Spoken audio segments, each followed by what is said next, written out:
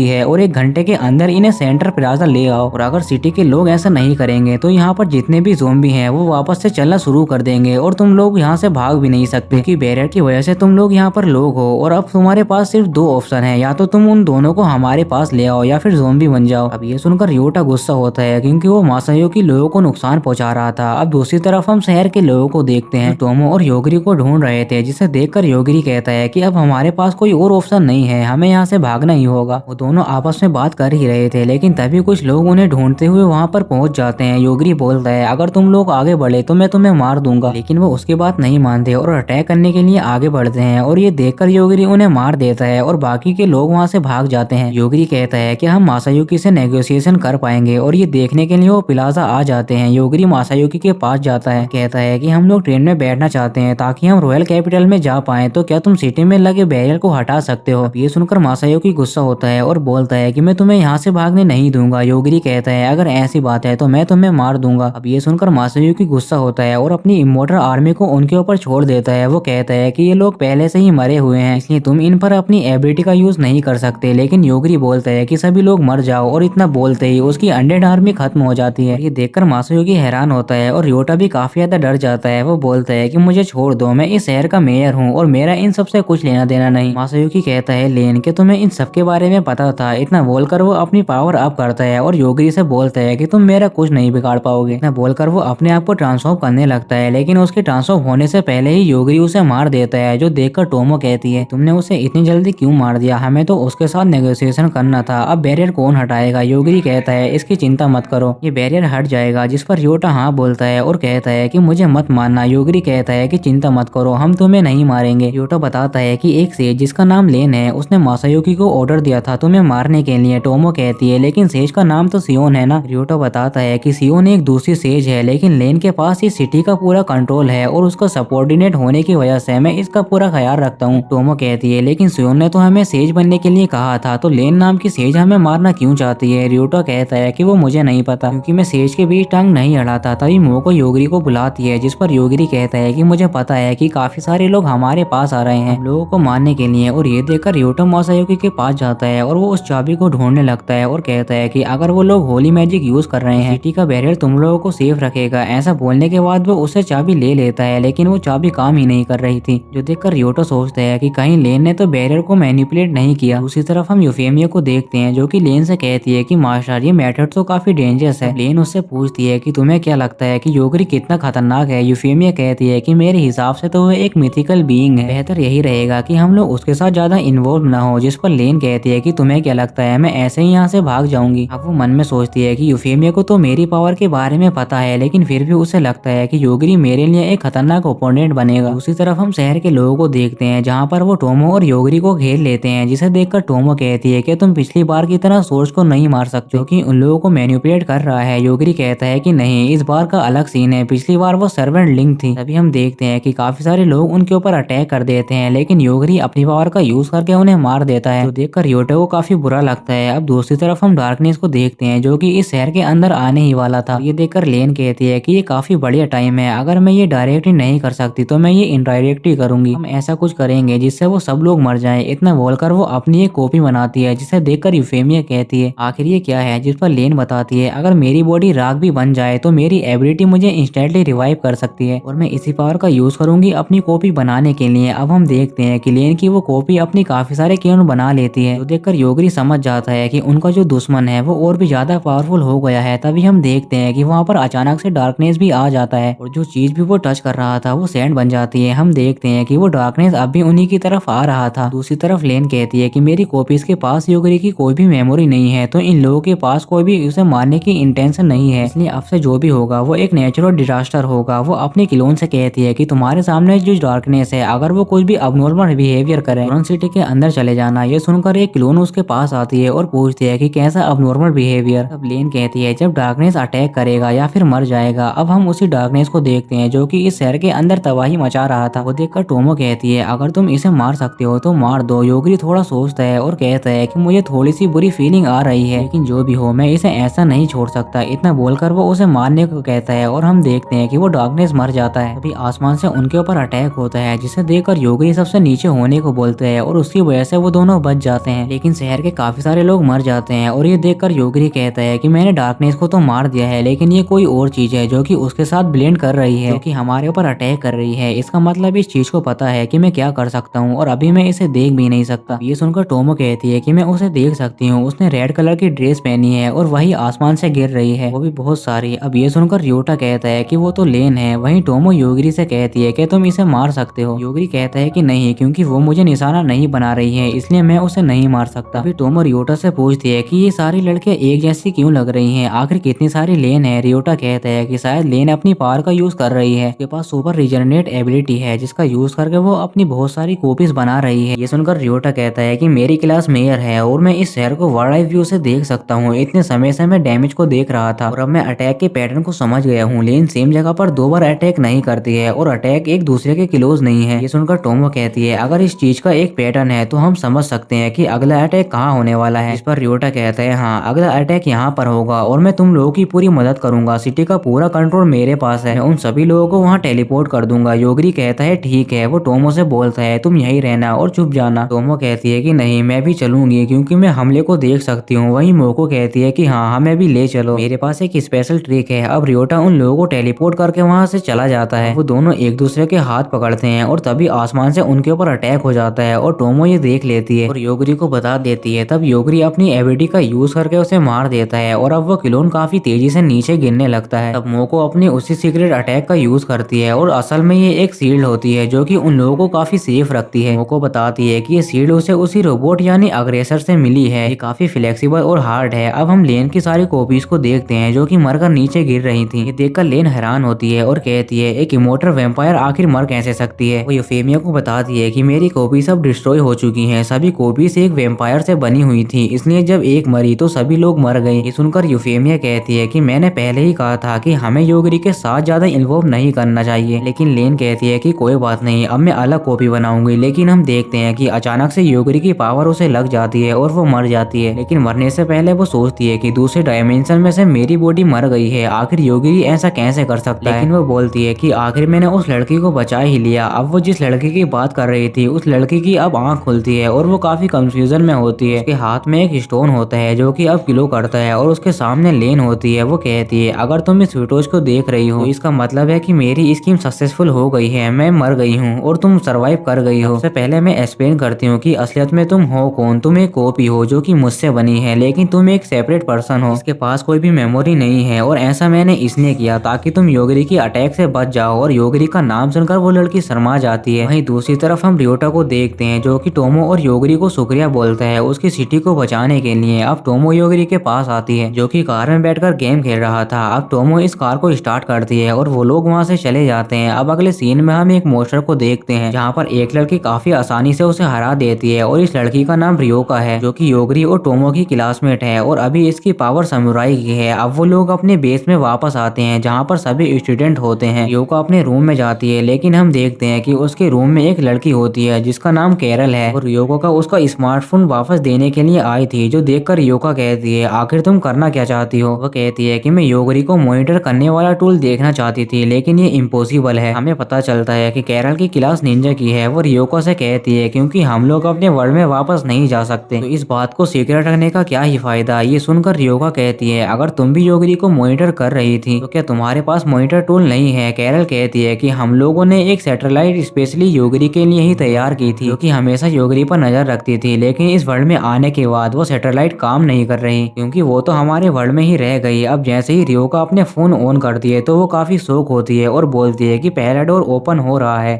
अब अगले सीन में हम टोमो और योगरी को देखते हैं जहां पर वो लोग कहीं पर जा रहे थे लेकिन तभी उसे गाड़ी रोकनी पड़ती है क्योंकि उसके सामने एक काफी बड़ा स्टोन था। अब हम योगरी को देखते हैं जो कि एक सपना देख रहा था जहां पर एक लड़की उसका नाम रखती है और उसके साथ खेलती है और ये देखकर योगरी काफी खुश होता है। अब हम कुछ देर पहले का सीन देखते हैं जहाँ पर हमें इस लड़की का नाम पता चलता है जो की असाका था। वो एक कॉन्ट्रैक्ट साइन करती है जिसमें लिखा था कि अगर वो मर गई तो उसकी जिम्मेदार वो खुद होगी। अब वो यूकी नाम के एक बंदे से पूछती है कि ये क्या कोई इविल ऑर्गेनाइजेशन का बेस है। इस पर वो बंदा मना करता है और बोलता है कि ये तो बस एक लैब है जहाँ पर हम लोग अलग अलग एक्सपेरिमेंट करते हैं। अब ये सुनकर असाका कहती है आखिर तुम मुझसे क्या चाहते हो। यूकी बताता है कि तुम्हें यहाँ पर एक मोस्टर का ख्याल रखना है। इतना बोलकर वो उसे एक जगह पर लेकर आता है जहाँ पर उसे काम करना है। यूकी पूछता है कि तुम्हें अल्फा ओमेगा के बारे में पता है, जिस पर असाका मना करती है तो वो उसे बताता है कि इसका मतलब एवरीथिंग और एटर्निटी है और अल्फा ओमेगा उस सब्जेक्ट का कोड नेम है जिसका तुम्हें ख्याल रखना है और वो इंसान है या फिर मोस्टर उसके बारे में मुझे कुछ नहीं पता। मुझे सिर्फ इतना पता है कि अल्फा ओमेगा सोचकर ही किसी को मार सकता है। अब ये सुनकर असाका डर जाती है और बोलती है कि तुम इस मोस्टर का ख्याल रखने के लिए मुझे भेज रहे हो। वो कहता है कि हाँ, तुम्हें उसे संभालना ही होगा क्योंकि अगर ऐसा ही चलता रहा तो पूरी ह्यूमैनिटी खत्म हो जाएगी। इतना बोलकर वो उसे एक बुक देता है जिसमें इंस्ट्रक्शन लिखे हुए थे और ये बुक देकर वो वहाँ से चला जाता है। और अब असाका के पास दूसरी कोई चॉइस नहीं थी इसलिए उसे वहाँ पर जाना पड़ता है। लेकिन जब वो उसके अंदर जाती है तो एक अलग ही जगह पर पहुंच जाती है जिसे देखकर वो काफी हैरान होती है। अब वो एक मैप को फॉलो करती है और एक हाउस के पास पहुंच जाती है और जब वो अंदर जाती है तो उसे वहाँ पर योगरी मिलता है, लेकिन अभी वो एक बच्चा है। और ये देखकर असाका कहती है कि ये क्या पागलपन है, एक बच्चे को यहाँ कैद करके क्यों रखा गया है। इतना बोलकर वो उसे फ्री करती है और बाहर लाकर फेंक देती है। वो बोलती है कि अब तुम फ्री हो गए हो इसलिए तुम यहाँ पर खेल सकते हो। लेकिन तभी योगरी अपनी उंगली आगे करता है और ये देखकर असाका डर जाती है। वो सोचती है कि क्या ये मुझे मार देगा, लेकिन हम देखते हैं कि योगरी ने एक इविल डेविल को मारा था जो कि उस पर अटैक अटैक करने के लिए आया था। अब वो दोनों एक दूसरे को अपना इंट्रोडक्शन देते हैं। अब उन दोनों को भूख लगती है, इसलिए वो खाना खाने के लिए योगरी के घर चले जाते हैं, जहाँ पर वो काफी सारे बातें करते हैं। असाका उससे बोलती है कि मुझे तुम्हारा कोई नाम रखना होगा, तुम्हारी मोम तुम्हें क्या कहकर बुलाती थी। योगरी कहता है कि मोम, और ये सुनकर असाका समझ जाती है कि उसकी कोई मोम नहीं है, इसलिए वो उसका नाम योगरी रख देती है। तब योगरी असाका का सरनेम लगाता है और बोलता है कि मेरा नाम योगरी टकाटो है। अब वो उसे हैंडशेक करना सिखाती है और हम देखते हैं कि ये सब योगरी सपने में देख रहा था। लेकिन तभी टोमो उसे उठा देती है और बोलती है कि सामने का रास्ता बंद है और तुम ऐसे टाइम पर कैसे सो सकते हो। योगरी कहता है कि हानाबुसा में मैंने अपनी पावर का कुछ ज्यादा ही इस्तेमाल कर लिया था, इसलिए मैं काफी ज्यादा थक गया था। और ये बताओ कि हम लोग रॉयल कैपिटल में क्यों जा रहे हैं। अब ये सुनकर टोमो कहती है कि ये बात तुम अब पूछ रहे हो। योगरी कहता है कि हमारा मकसद जिस वर्ल्ड से हम आए हैं उसी वर्ल्ड में वापस जाने का है, और ऐसा करने के लिए हमें सियोन सेज से मिलना होगा। अगर हमारा यही गोल है तो दूसरा कोई तरीका होगा जिससे हम बिना कैपिटल जाए ये पूरा कर सकते हैं। लेकिन टोमो कहती है कि हमारे जितने भी साथी हैं वो सभी रॉयल कैपिटल में ही जा रहे हैं, और क्योंकि आगे का रास्ता बंद है इसलिए हम एक काम करते हैं, पीछे जाकर कोई एक अच्छा सा रास्ता ढूंढते हैं। अब वो गाड़ी को पीछे कर ही रही थी, लेकिन तभी पीछे से कोई गाड़ी से टकरा जाता है, और जब वो नीचे उतर कर देखती है तो हमें पता चलता है कि वो तो एक ड्रैगन था जो कि उनका रास्ता रोक रहा था। अब वो ड्रैगन उन पर अटैक करने ही वाला था, लेकिन तभी योगरी अपनी पावर का यूज करके उसे मार देता है। लेकिन तभी वहाँ पर काफी सारे और ड्रैगन भी आ जाते हैं जो कि उन पर अटैक करने के लिए आए थे। और ये देखकर योगरी कहता है कि लगता है हम ड्रैगन के इलाके में आ गए हैं, और ये सुनकर टोमो डर जाती है और योगरी को पकड़ लेती है। तब योगरी अपनी पावर को एक्टिवेट करता है और उन सभी ड्रैगन्स को मार देता है। लेकिन तभी अचानक से उनका सामना एक गोल्डन ड्रैगन से हो जाता है। वो बोलता है कि तुम लोग पास हुए, इतना बोलकर वो वहाँ से जाने लगता है। लेकिन तभी योगरी बोलता है कि अगर तुम हमें समझ सकते हो तो रुको, वरना मैं बाकी ड्रैगन्स की तरह तुम्हें भी मार दूंगा। अब ये सुनकर वो ड्रैगन डर जाता है और उनके पास जाता है और एक छोटी सी बच्ची में ट्रांसफॉर्म हो जाता है। और योगरी पूछते है कि ये बताओ कि तुमने हमारे ऊपर अटैक क्यों किया। वो लड़की कहती है कि मैं तो बस तुम्हें टेस्ट कर रही थी कि तुम स्वॉर्ड मास्टर से मिलने के लिए क्वालिफाई हो या फिर नहीं। योगरी कहता है कि ये स्वॉर्ड मास्टर कौन है। वो लड़की कहती है कि क्या तुम स्वॉर्ड मास्टर से मिलने के लिए नहीं जा रहे। जिस पर वो लोग मना करते हैं और बोलते हैं कि हम तो बस रॉयल कैपिटल की तरफ जा रहे हैं। अब ये सुनकर वो लड़की कहती है कि स्वॉर्ड मास्टर यहीं पर है और वो तुम्हें गिफ्ट देंगे। लेकिन योगरी मना करता है और बोलता है कि हमारा इससे कोई लेना देना नहीं है, इसलिए हम लोग यहाँ से जा रहे हैं। इतना बोलकर वो वहाँ से जाने लगते हैं। लेकिन तभी वो लड़की उन्हें रोकती है और बोलती है कि उन्होंने मुझसे कहा था कि मैं कुछ अच्छे से कैंडिडेट को लेकर आऊं। स्वॉर्ड मास्टर एक ऐसे पर्सन होते हैं जो कि सेज को भी बराबरी दे सकते हैं। अब ये सुनकर योगरी कहता है कि मैं इसमें इंटरेस्टेड नहीं हूँ, लेकिन अगर ये सच है तो हमें शायद कोई इन्फॉर्मेशन मिल जाए जिससे कि हम अपने वर्ल्ड में वापस जा सके। लेकिन टोमो कहती है कि हम लोग पहले ही खो चुके हैं, इसलिए हम अपना और टाइम बर्बाद नहीं कर सकते। अब ये सुनकर वो लड़की कहती है कि तुम लोग खो गए हो, मुझे पता है कि तुम्हें क्या करना चाहिए, मैं तुम्हें रास्ता बताऊंगी, और अगर तुम स्वॉर्ड मास्टर से मिलोगे तो मैं तुम्हें रॉयल कैपिटल का रास्ता बता दूंगी। मेरा नाम मैटिला है, तुमसे मिलकर अच्छा लगा। अब वो कार में बैठकर वहाँ से जाने लगते हैं। मैटिला उन्हें एक जगह पर लेकर आती है जहाँ पर काफी सारे लोग होते हैं। वो बताती है कि यहाँ पर जितने भी लोग हैं वो सब स्वॉर्ड मैन हैं, और वो सभी अगले स्वॉर्ड मास्टर बनना चाहते हैं, और आज हम डिवाइन किंग के अगले नाइट को चुनने वाले हैं। अभी एक बंदा योगरी से कहता है कि तुमने काफी अच्छा किया कि तुम लोग यहाँ पर आ गए, लेकिन तुम लोग गाड़ी से आए हो इसलिए तुम डिस्क्वालीफाई होते हो। तभी वहाँ पर स्वॉर्ड मास्टर आते हैं और बोलते हैं कि अभी बैटल शुरू नहीं हुई है, इसलिए अभी कोई डिस्क्वालीफाई नहीं होता है। अब वो ट्रायल को शुरू करते हैं और बोलते हैं कि सब लोग एक दूसरे को मारना शुरू करो जब तक मैं रुकने को ना बोलूं। यहाँ पर बहुत सारे लोग हैं और अगर तुम में से आधे लोग नहीं हुए तो मैं तुम सबको डिस्क्वालीफाई कर दूंगा। अब ये सुनकर वो सभी लोग आपस में लड़ने लगते हैं और एक दूसरे को मारने लगते हैं। तभी कुछ लोग योगरी के ऊपर अटैक करने के लिए आने लगते हैं, जिसे देखकर योगरी अपनी पावर को एक्टिवेट करने ही वाला था। लेकिन तभी उनके सामने एक बंदा आता है। वो बोलता है कि मैं तुम्हें बचाऊंगा। ऐसा बोलकर वो उनसे लड़ने लगता है। वो बोलता है कि तुम लोगों को स्वॉर्ड मास्टर की इंटेंशन समझ नहीं आई है, ये एक ट्रायल है जिसमें देखा जाएगा कि नाइट और डिवाइन के तौर पर क्या तुम सही एक्शन लेते हो या फिर नहीं, लेकिन तुम सब लोग गलत एक्शन ले रहे हो। अब ये सुनकर मौका कहती है कि ये बंदा तो काफी ज्यादा स्किल्ड लगता है। तभी योगरी देखता है कि कुछ लोग एक काफी खतरनाक स्पेल उस बंदे के ऊपर मारने ही वाले थे, और ये देखकर योगरी समझ जाता है कि वो लोग उसे मारना चाहते हैं, इसलिए वो अपनी पावर का यूज करता है और उन्हें मार देता है। और ये देखकर वो बंदा बोलता है कि ये कैसा हुआ, जिस पर टोमो उसे सब कुछ एक्सप्लेन करती है। लेकिन वो बोलता है कि मैं समझ गया, ये सब स्वॉर्ड मास्टर ने किया होगा, उन्होंने देखा होगा कि वो लोग गलत एक्शन लेने वाले हैं। अब वो योगरी और टोमो से कहता है कि क्या थोड़ी देर के लिए मैं तुम्हें ज्वाइन कर सकता हूँ। वहाँ पर एक बंदा आता है और बोलता है कि मेरी मदद करो। वो काफी ज्यादा घायल होता है और बोलता है कि मुझे वो स्टोन दे दो, और ये सुनकर टोमो स्टोन उसे दे देती है। बंदा उस स्टोन को यूज करता है और पूरी तरह से हील हो जाता है। वो टोमो को शुक्रिया बोलता है, लेकिन टोमो पूछती है कि आखिर ये कैसे हुआ। अभी हम स्वॉर्ड मास्टर को देखते हैं जो कि सभी लोगों से रुकने को बोलते हैं और कहते हैं कि हम लोकेशन चेंज कर रहे हैं, इसलिए मेरे पीछे आओ। ये सुनकर टोमो कहती है कि अब हमें क्या करना चाहिए। तब एटिला कहती है कि मैं चाहती हूँ कि तुम लोग ट्रायल में पार्टिसिपेट करो, जिस पर योगरी कहता है लेकिन तुमने तो कहा था कि हमें सिर्फ स्वॉर्ड मास्टर से मिलना है। तो वो कहती है कि अगर तुम दोनों डिवाइन किंग के नाइट बन जाओगे तो मैं तुम्हारी फॉलोवर बन जाऊंगी, इसलिए प्लीज ट्रायल में पार्टिसिपेट करो। ये सुनकर टोमो कहती है कि अभी तक हमें कोई इन्फॉर्मेशन नहीं मिली है, इसलिए हमें ट्रायल में पार्टिसिपेट करना चाहिए। ये सुनकर योगरी भी मान जाता है और वो लोग स्वॉर्ड मास्टर के पीछे जाने लगते हैं, जहाँ पर वो बंदा बोलता है कि मेरा नाम रिक है। दूसरा बंदा बोलता है कि मेरा नाम लाइनल है और मैं यहाँ पर इसलिए आया हूँ क्योंकि मेरी एक फ्रेंड ने मुझे यहाँ पर इनवाइट किया है। अब योगरी पूछता है कि डिवाइन किंग क्या होता है। रिक बताता है कि डिवाइन किंग वो पर्सन होते हैं जो कि उन डीमंस को हैंडल करते हैं जिन्हें सील कर दिया गया था। लगभग कई हजार साल पहले डिवाइन किंग ने एक डीमन किंग को सील कर दिया था। अब ये सुनकर योगरी कहता है कि क्या सील होने के बाद भी डीमन किंग एक खतरा है। रिक कहता है कि हाँ, डीमन किंग को रिवाइव होने के लिए उसके साथी यानी कि जो उसके अंडर में काम करते हैं वो अलग अलग जगह पर फैले हुए हैं डीमन किंग को रिवाइव करने के लिए। वहीं टोमो लाइनर से कहती है कि जो स्टोन तुम्हारे पास था वो कौन सा स्टोन था। वो बताता है कि एक ऐसा आइटम है जो कि मुझे अपोलॉजी के तौर पर रिसीव हुआ था, ये मेरी कोई भी खतरनाक इंजरी को हील कर सकता है। टोमो कहती है ये तुम्हें अपोलॉजी के तौर पर मिला था, इसका क्या मतलब है। बंदा बताता है कि हमेशा से उसका लक बहुत ही खराब था। पिछली बार एक ऑर्गेनाइजेशन ने मेरी बलि चढ़ा दी थी और जब मुझे लगा कि मैं मरने वाला हूँ उस टाइम पर मेरे सामने गॉड आई और उन्होंने ही मुझे ये अपोलॉजी के तौर पर ये आइटम दिया था। तभी हम देखते हैं कि सामने से कुछ लोग गायब हो जाते हैं। अथीना बताती है कि सामने एक बैरियर है और हमें वहीं पर जाना है। वो उसके अंदर जाते हैं और उनके सामने एक बड़ी बिल्डिंग दिखती है और ये देखकर मोको कहती है कि हमें यहाँ पर नहीं खड़ा होना चाहिए, यहाँ पर काफी सारा अनप्लेसमेंट मयाजमा है, इसका मतलब आगे जरूर कुछ खतरनाक चीज है और इसकी वजह से ही लाइनर को उल्टी आ जाती है। लेकिन वो स्टोन का यूज करके बिल्कुल ठीक हो जाता है। टोमो योगरी से पूछती है कि तुम्हें तो कुछ नहीं हो रहा ना। योगरी कहता है कि मैं बिल्कुल ठीक हूँ। तभी मोको कहती है कि ये जो मयाजमा है वो अचानक से कहीं गायब हो गया है और ये सुनकर रिक कहता है कि मुझे लगता है वो बैरियर की वजह से बाहर ही रह गई, क्योंकि शायद यहाँ पर सिर्फ वही लोग आ सकते हैं जो कि ट्रायल देंगे। अब वो लोग उस बिल्डिंग के अंदर जाने लगते हैं और लिफ्ट का यूज करके वो सबसे टॉप फ्लोर पर चले जाते हैं, जहाँ पर वो स्वॉर्ड मास्टर सभी से नीचे देखने को बोलता है और ये देखकर सभी लोग काफी हैरान होते हैं। स्वॉर्ड मास्टर बताता है कि तुम्हें जो सामने दिख रहा है वो दुनिया का अंत है। ये सुनकर टोमो उसे अच्छे से देखती है और उसे वहाँ पर एक पर्सन दिखता है जो कि एक मोशर है और उसके साथ में एक लड़की भी होती है और वो लोग जमे हुए थे और उनके अंदर से तलवार आर पार हो रही थी। एक बताता है कि जो चीज तुम सामने देख रहे हो तुम्हारे सामने स्वॉर्ड मास्टर और डीमन किंग है। स्वॉर्ड मास्टर बोलते हैं कि इसमें कोई झूठ नहीं है कि एक न एक दिन ये दुनिया तो खत्म होनी ही है। एक स्वॉर्ड मास्टर का काम तो बस निगरानी रखना है। तभी वहाँ पर एक लड़की आती है जिसका नाम फ्रेडी का है। वो कहती है कि अगर हम उन लोगों को हरा दें तो सारी चीजें ठीक हो जाएंगी और ये देखकर नाइजल कहता है कि फ्रेडी का तुम यहाँ पर क्या कर रही हो। सभी को बताता है कि वो उसकी वही फ्रेंड है जिसने उसे यहाँ पर इन्वाइट किया था। फ्रेडी का अब स्वॉर्ड मास्टर से कहती है तुम्हारी ड्यूटी आज से खत्म होती है। इतना बोलकर वो फायरबॉल से डीमन किंग पर अटैक करती है, लेकिन हम देखते हैं कि उसका जो अटैक है वो काफी धीरे धीरे उसके अंदर जा रहा था। तो देखकर स्वॉर्ड मास्टर उसे बताता है कि बैरियर के अंदर टाइम बहुत धीरे चलता है, तुम्हारा अटैक डीमन किंग को 100 साल बाद जाकर लगेगा। अब हम देखते हैं कि उसका अटैक वहीं पर रुक जाता है। उसके बाद स्वॉर्ड मास्टर कहता है कि नाइट सिलेक्शन टेस्ट शुरू होता है और ये लड़की तुम्हें सारी डिटेल बता देगी। अब वो लड़की बताती है कि तुम्हें इस टावर के सबसे फर्स्ट फ्लोर पर जाना है, वो भी 24 घंटे के अंदर। अब ये सुनकर एक लड़की बोलती है जिसका नाम टेल्स है। वो कहती है अगर मैं सीधा यहीं से छलांग लगा दूं तो क्या मैं डिस्क्वालीफाई हो जाऊंगी। इस पर वो बोलती है कि नहीं, तुम ऐसे ही कहीं पर छलांग नहीं लगा सकती। वहीं पर टोमो कहती है कि ये टेरिसा कौन है, वो तो यहाँ पर नहीं थी और ना ही ये नीचे थी। तब वो लड़की बताती है कि हमें कुछ स्पेशल लोग भी ज्वाइन कर रहे हैं। लेकिन तभी हम योगरी को देखते हैं जो कि टोमो के कान में कुछ बोलता है और ये सुनकर टोमो काफी हैरान होती है। वो कहते हैं कि अब हमें जल्दी से टावर के नीचे जाना चाहिए। वो लोग वहाँ से जा रहे थे, लेकिन तभी फ्रेडरिका लाइनल से कहती है कि जरा रुको, मुझे तुम्हारा वाला स्टोन दो ताकि मैं अपनी पावर को रिकवर कर सकूं। लाइनल कहता है कि ये स्टोन सिर्फ मेरे ऊपर ही काम करता है और ये सुनकर फ्रेडरिका वहाँ से चली जाती है। वो लोग भी नीचे जा रहे थे, लेकिन तभी वो देखता है कि वहाँ पर तो काफी सारे लोग मरे हुए हैं। जो देखकर रिक कहता है कि सभी लोग संभल कर चलना, यहाँ पर काफी सारे ट्रैप्स हैं। वो लोग वहाँ से जा रहे थे, लेकिन तभी लाइनल एक ट्रैप पर पैर रख देता है जिसकी वजह से एक एरो उसे लग जाता है, लेकिन वो अपोलॉजी स्टोन का यूज करके वापस से ठीक हो जाता है। अब वो अपोलॉजी स्टोन को अपने हाथ पर बांध लेता है और काफी कॉन्फिडेंस में आगे बढ़ता है। लेकिन जैसे ही वो गेट के अंदर जाता है तो उन्हें लाइनल के चिल्लाने की आवाज आती है, जो देखकर सभी लोग अंदर जाते हैं और वो देखते हैं कि वहाँ पर तो टेरिसा है जो कि काफी खतरनाक लुक दे रही है। रिक देखता है कि उसने वहाँ पर काफी सारे लोगों को मार दिया है, इसलिए वो उससे पूछता है कि तुमने ये सब क्यों किया। इस पर वो कहती है कि इसी तरीके से तो पॉइंट मिलते हैं। रिक कहता है कि लेकिन तुम तो पहले से ही डिवाइन किंग के नाइट हो, तुम कम्पीट क्यों कर रही हो। दरअसल मैं इससे बोर हो गई हूँ, इसलिए मैं दोबारा अपॉर्चुनिटी ले रही हूँ। रिक टोमो और योगरी से कहता है कि तुम दोनों यहाँ से चले जाओ, हम यहाँ से बाहर नहीं जा सकते। यहाँ पूरे रूम में छोटी छोटी वायर्स लगी हुई हैं। अब वो उनके ऊपर अटैक करती है, लेकिन योगरी अपनी पावर का यूज करके उसे मार देता है। लोग आगे बढ़ते हैं जहाँ पर उन्हें वही लड़की मिलती है। वो कहती कहती है कि कांग्रेचुलेशन, तुम 98 फ्लोर तक पहुंच गए हो, ये फ्लोर सेफ जोन है, इसलिए तुम यहाँ पर आराम कर सकते हो। योगरी कहता है कि हम सब लोगों को अलग अलग जाना चाहिए, जिस पर सभी लोग एग्री करते हैं और रिक वहाँ से चला जाता है और लाइनन सोने के लिए चला जाता है क्योंकि उसे रात को अपोलॉजी स्टोन मिलेंगे। अब योगरी और टोमो भी रेस्ट करते हैं, लेकिन उनके पास सिर्फ एक ही रूम था, जिस वजह से उन्हें एक ही रूम में रहना होगा। ये सुनकर टोमो घबरा जाती है, मेरे साथ कुछ गलत चीज मत करना और भूलना मत कि मेरे साथ मोको भी है, मेरी चिंता मत करो, मैं यहाँ से बाहर चली जाऊंगी तो तुम जो चाहे वो कर सकते हो। अब योगी सोने के लिए चला जाता है और अगले सीन में हम लाइनल को देखते हैं। कहता है कि आज तो मैं 15 बार मरा हूँ और आज उसे 20 स्टोन और मिलेंगे क्योंकि आज उस सर्वर की एनिवर्सरी है, इसलिए उसे एक एक्स्ट्रा अल्ट्रा रेयर आइटम भी मिलेगा। अब हम देखते हैं कि वो स्टोन एक लड़की में ट्रांसफॉर्म हो जाता है, जो देखकर लाइनल कहता है कि तुम तो वही गॉड हो जिसने मुझे इस दुनिया में भेजा था, तुम यहाँ पर क्या कर रही हो। वो कहती है कि मैं तो बस यहाँ तुम्हें देखने के लिए आई हूँ कि तुम कैसा कर रहे हो और मैंने तुम्हारे रैंडम बॉक्स से भी पॉइंट को अपडेट कर दिया है, भले ही तुम कितनी बार ही क्यों ना मर जाओ, तुम वहीं से दोबारा स्टार्ट करोगे। इतना बोलकर वो वहाँ से चली जाती है। अब अगले सीन में हम स्वॉर्ड मास्टर को देखते हैं, जो बोलते हैं कि ये क्या हुआ, जिस पर वो बताती है कि काफी सारे पॉइंट्स ऑफ कर्सन एराइज हुए हैं, मरे हुए लोगों की इस टावर में जितनी भी सोल है वो उनसे मैच नहीं कर रही है। पर स्वॉर्ड मास्टर कहते हैं कि जितनी भी संख्या है फर्स्ट वेरियर उन्हें अपने आप ही हैंडल कर लेगा। अब अगले सीन में हम इस लड़की को देखते हैं जिसके ऊपर अचानक से कोई अटैक कर देता है, लेकिन वो सारे अटैक से बच जाती है। वो कहती है कि हमें कहा गया था कि जो भी हमारे ऑफर को मना करे उसे हम मार दें, मुझे चेक करने दो कि तुम वो हो या फिर नहीं जिसे हम ढूंढ रहे हैं। वो अपने मैजिकल आई को यूज करती है और उसे उसका नाम बताती है। बंदा उसके ऊपर अटैक करता है, लेकिन वो लड़की अपनी पावर का यूज करती है और काफी आसानी से उसके अटैक को खत्म कर देती है, जो देखकर सेतु काफी हैरान होता है। और अब वो दोबारा से उस पर अटैक करता है, लेकिन हयानो भी उसके ऊपर सेम अटैक करती है, जिसकी वजह से उसका अटैक खत्म हो जाता है। ये देखकर वो अपनी स्वॉर्ड बाहर निकालता है और हयाने के ऊपर अटैक कर देता है, लेकिन वो काफी आसानी से उसे बच जाती है और उसके पीछे जाकर उसे मार देती है। अभी हयानो को एक और मिशन मिलता है, उसे 2 और सेज कैंडिडेट को मारना है जिनका नाम योगरी और टोमो है। अब ये सुनकर हयानो वहाँ से जाने लगती है, लेकिन तभी वहाँ पर डायमोन आता है। वो कहता है कि मैं इतने समय से फॉरेस्ट और बीच के जंगल में भटक रहा था, सेतु ने मुझे अपने अंडर ले लिया था, जिस वजह से मैं अभी तक सर्वाइव कर पा रहा था, लेकिन अब वो मर गया है, इसलिए मैं कुछ नहीं कर सकता, तो प्लीज मुझे अपने नौकर बना लो। और अब अगले सीन में हम टोमो को देखते हैं, जो कि अब सोकर उठती है। वो देखती है कि योगरी तो उसके थैलियों पर सोया हुआ है, देखकर वो शर्मा जाती है और एकदम से खड़ी हो जाती है। तभी वो देखती है कि मोको दीवार में फंसी हुई है। वो टोमो से पूछती है तुम वहाँ पर कैसे फंस गई। वो बताती है कि जब तुम दोनों सोने के लिए चले गए थे तो मैंने देखा कि योगरी तुम्हारे पोंपो पे हाथ रख के सोने वाला था, मैं तुम्हें परेशान नहीं करना चाहती थी, इसलिए मैं बाहर जा रही थी, लेकिन मैं झांक कर देखना चाहती थी, तभी मैं यहाँ पर फंस गई। टोमो कहती है फिर तो तुम्हें मुझे उठाना चाहिए था। तभी मोको कहती है इस टावर में जितने भी लोग मरे हुए हैं, किसी रीजन की वजह से उनकी स्पिरिट और सोल दोनों एक साथ ही इकट्ठा हो रही है, जिस वजह से यहाँ पर अजीब सी एनर्जी निकल रही है और इसी की वजह से मैं यहाँ दीवार में अटक गई हूँ। तभी योगरी भी उठ जाता है। मोको कहती है कि तुम मुझे यहाँ से निकाल सकते हो। योगरी अपनी पावर का यूज करता है और मैकेनिज्म को मार देता है, जिससे मोको बाहर आ जाती है। वो टोमो से कहता है कि तुम अपने आप को रेडी कर लो, क्योंकि अब से मैं उन सभी को मारने वाला हूँ जो कि मुझे लगेगा कि हमारा दुश्मन है। अब वो यहाँ थोड़ी क्यूट सी बातें करते हैं। अगले सीन में हम हयानो को देखते हैं, जो कि एक ड्रैगन के सामने आ जाती है, जो देखकर डायमोन कहता है कि तुम इसे नहीं हरा पाओगी, इसलिए हमें यहाँ से चले जाना चाहिए। लेकिन वो बोलती है कि ये ड्रैगन इतना बड़ा है, ये उड़ नहीं सकता। और हम देखते हैं कि वो ड्रैगन उड़ नहीं पाता और नीचे गिर जाता है। वो कहती है कि ये है मेरी एबिलिटी, सिर्फ कुछ शब्द, ये एबिलिटी किसी भी फिनोमिया को चेंज कर सकती है, बस मुझे उस पर यकीन करना है। लेकिन अगर मेरे ओपोनेंट के पास हाई लक स्टेट है तो मैं उनके ऊपर ये एबिलिटी का यूज नहीं कर सकती। तभी वो ड्रैगन चढ़ चढ़कर उसके ऊपर आने लगता है। तब हयानो बोलती है कि मुझे इस ड्रैगन को मारना होगा, और जैसे ही वो ये बोलती है तो इस ड्रैगन की गर्दन कट जाती है और वो मर जाता है। तभी उस ड्रैगन के अंदर से एक अग्रेसर बाहर निकलता है, जिसे देखकर हयानो कहती है कि क्या ये इन्फॉर्मेशन इकट्ठा कर रही है। अचानक से उन लोगों को आसमान में वही टावर दिखता है, जिसके बाद वो अग्रेसर वहां से चला जाता है। और हयानो डायमंड से कहती है कि मैं चाहती हूँ कि तुम योगरी को ढूंढो। ये सुनकर डायमंड डर जाता है और कहता है कि मैं योगरी से दोबारा नहीं मिलना चाहता। तभी हम टोमो और योगरी को देखते हैं, जो कि ट्रैप्स को खत्म करके आगे बढ़ रहे थे। तभी एक बंदा उनके सामने आता है और कहता है कि तुम्हें नहीं लगता कि ये चीट एबिलिटी यूज करना गलत है। और ये देखकर टोमो कहती है तुम अचानक से यहाँ पर कैसे आ गए। वो बताता है कि मैं इस टावर का क्रिएटर हूँ, तो मैं कहीं से भी आ सकता हूँ, मैंने ट्रैप्स लगाने में काफी दिमाग लगाया है और तुम इसे ऐसे ही पार कर रहे हो। अब योगरी कहता है फिर हम ऐसे ही बाहर जा सकते हैं क्या। तो वो मना करता है और कहता है कि ये टावर उन बैरियर को मेंटेन करता है जिससे कि डीमन किंग को सील किया गया है, अगर वो डिस्टर्ब हो जाएगा तो काफी बड़ी दिक्कत हो जाएगी। तब योगरी कहता है कि अगर तुम मुझे यहाँ से ऐसे ही जाने दोगे तो मैं वादा करता हूँ कि मैं और किसी चीज को तबाह नहीं करूंगा। ये सुनकर वो बंदा कहता है कि तुम्हें क्या लगता है मैं तुम पे यकीन करूंगा, तुम डीमन किंग के साथी भी तो हो सकते हो, मेरा नाम इग्लेसिया है और लोग मुझे हाई विजिट बुलाते हैं। ऐसा बोलकर वो योगरी को मारने वाला था, लेकिन योगरी उससे पहले ही उसे मार देता है। अब दूसरी तरफ हम वापस से उस लड़की को देखते हैं, जो कि स्वॉर्ड मास्टर से कहती है कि हमारा डिसीजन का पाथ वे और पहला बैरियर जो कि टावर के अराउंड है वो अचानक से अनस्टेबल हो गया है और डोर मैकेनिज्म भी खराब खराब हो गया है और जितने भी ट्रैप डिवाइसेस हैं वो एक एक करके बंद हो रहे हैं। अब अगले सीन में हम रिक को देखते हैं जो कि काफी सारे लोगों को हरा रहा था, जिसकी वजह से उसे 100 पॉइंट मिल जाते हैं। तभी आगे से उसे लाइनल की चिल्लाने की आवाज आती है, जो देखकर वो आगे जाता है। वो देखता है कि फ्रेडिका ने लाइनल को अपने फायर के अंदर फेंक रखा है। ये देखकर रिक पूछता है कि यहाँ पर क्या चल रहा है। फ्रेडिका बताती है कि लाइनल को अभी तक एक भी पॉइंट नहीं मिला है, इसलिए मैं उसकी मदद कर रही हूँ। हम देखते हैं कि लाइनल एक बंदे से लड़ रहा था, वो उसे मार देता है और क्योंकि कल उसने 10 स्टोन को चेंज किया था, जिसकी वजह से उसे काफी सारे इक्विपमेंट मिल जाते हैं। दूसरी तरफ हम टोमो और योगरी को देखते हैं जो कि अब एक स्टेडियम के अंदर आ जाते हैं। वो देखते हैं कि वहाँ पर कुछ लोग फाइट कर रहे हैं और रैबिट गर्ल उसके ऊपर काफी पावरफुल अटैक करती है, लेकिन वो लड़की उससे बच जाती है। अब ये देखकर योगरी कहता है कि हम यहाँ अपना टाइम वेस्ट क्यों कर रहे हैं, हमें यहाँ से जाना चाहिए। वो देखते हैं कि गेट के सामने एक लड़का बैठा हुआ है। इस लड़के का नाम कजुनो है। वो उस लड़की से कहता है कि चलो सीरियस हो जाओ, अपना असली चेहरा सबके सामने दिखाओ। अब वो लड़की अपना असली चेहरा दिखाती है और कहती है कि तुम्हें पता चल गया, अब चेहरा छुपाने का कोई फायदा नहीं। उसका चेहरा देखकर कजुनो कहता है कि तुम तो हाफ डीमन हो। इस लड़की का नाम डीसिया है। वो कहती है कि इससे पहले स्वॉर्ड मास्टर मुझे ढूंढे, मैं तुम सभी लोगों को खत्म कर दूंगी। ऐसा बोलने के बाद वो उन पर काफी पावरफुल अटैक करती है, लेकिन सीरो उससे बच जाती है। अब वो दोनों फाइट करने लगते हैं। देखकर योगरी कहता है यहाँ रुकने का कोई फायदा नहीं। वो चिल्लाकर कहता है कि क्या हम यहाँ से जा सकते हैं। ये सुनकर सभी लोग काफी हैरान होते हैं। कुजुनो कहता है कि तुम्हें क्या चाहिए। योगरी कहता है हम तुम्हारे बीच नहीं आएंगे, तो क्या हम यहाँ से जा सकते हैं। लेकिन कुजुनो मना करता है और कहता है कि हमारे साथी को ज्यादा पॉइंट नहीं मिले हैं, तो क्यों ना तुम भी इनके साथ फाइट करो। योगरी कहता है कि हम लड़ने में बिल्कुल भी इंटरेस्टेड नहीं है और वैसे भी हम लोगों को कोई पॉइंट नहीं चाहिए। ये सुनकर कुजुनो गुस्सा होता है और कहता है कि तुम्हें लड़ना चाहिए, ये एक गेम की तरह है, इसलिए मैं इसे एंजॉय कर रहा हूँ, इसलिए मैं तुम्हें क्विट नहीं करने दूंगा। वो कहता है कि चलो तुम तीनों एक तरफ हो जाओ और मेरे तीनों साथी एक तरफ हो जाएंगे। अगर तुम इन्हें हरा दोगे तो तुम यहाँ से जा सकते हो। हमें इन तीनों का नाम पता चलता है, इसका नाम सीरो है, इसका नाम ग्रेडिला है और ये छोटी सी लड़की का नाम एमा है। इन लोगों के बीच फाइट शुरू होती है और वो उनके ऊपर अटैक करने ही वाले थे, लेकिन तभी योगरी उन सभी को मार देता है, जो देखकर कुजुनो काफी शौक होता है। योगरी कहता है कि हम जीत गए, इसलिए हम यहाँ से जा रहे हैं, लेकिन तभी कुजुनो गुस्सा होता है और कहता है कि तुम्हें क्या लगता है मैं तुम्हें यहाँ से ऐसे ही जाने दूंगा। तभी योगरी उसे भी मार देता है और कहता है कि तुमने अपना वादा पूरा नहीं किया। वो लोग वहाँ से जा रहे थे, लेकिन तभी डीसिया उन्हें रोकती है और कहती है कि तुमने ही इन सभी को मारा है। जिस पर योगरी कहता है कि हाँ मैंने ही इन सभी को मारा है, क्यों तुम्हें क्या इससे कोई दिक्कत है। डीसिया कहती है कि मुझे माफ करना, लेकिन क्या तुम मेरी एक मदद करोगे। अब इसी के साथ ही एपिसोड यहीं पर एंड होता है। अगर वीडियो अच्छी लगी तो लाइक करके सब्सक्राइब कर देना। तो चलो मिलते हैं नेक्स्ट वीडियो में, तब तक के लिए बाय बाय।